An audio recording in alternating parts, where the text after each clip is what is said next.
So what's inside the hub? So when you log in, many exercises to determine what information would and would not be in here. So there's a little graphic there you'll see right in the middle of the page, SISE-net operational updates. And this was done really for a hurricane scenario, but it works with any scenario, whether you have a notice or no notice.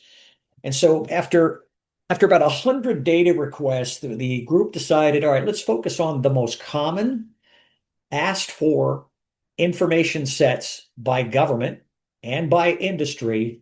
And let's use a hurricane scenario. Let's get this down before we go too wide into other areas, right? Industry had three needs from government prior to landfall or prior any time.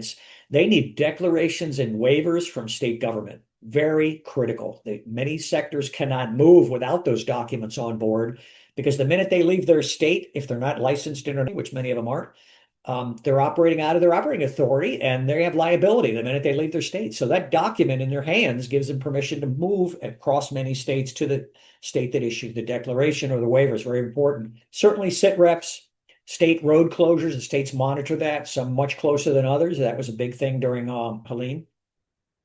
And then states wanted to know from industry what's a facility status? A warehouse in the medical or food sectors, right? What's the facility status with infrastructure for comms or fuel or pipeline or what?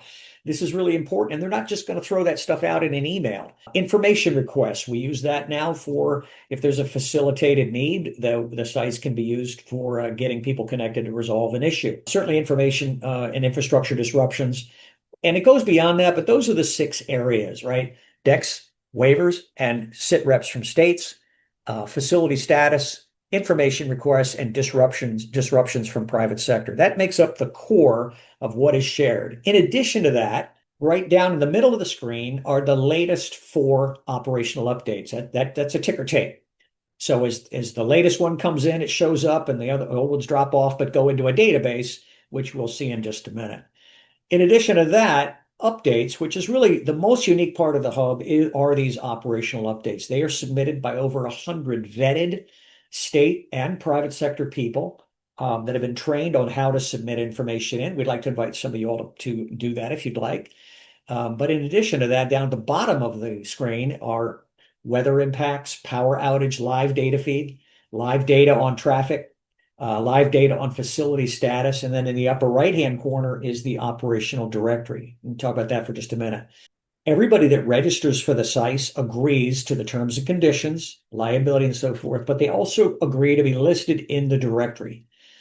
We'll do a little demo of how to use that, but anybody in that directory can be searched by state, by name, by title, by category. And why is that important? It's a way people connect during blue sky and dark sky days. If you're doing planning, you're making assumptions and you need someone in Texas to bounce it off of, or you need someone at Kroger's or Walmart. That's what the directory is for, is to support the blue sky day planning and so forth. And during dark sky, you might need to know someone in Louisiana, like Jim Williams, who is going to be on the phone with us today. So this directory is used a lot of different ways. We probably should have a training just on how people are using it. But this is a snapshot of what is inside the hub. This is designed and supported by the consortium with its private sector partners. There's no cost at this point to register and get access to the Hub 2.0. And it's monitored, managed, and updated by the private sector. That's an overview of what's inside the hub.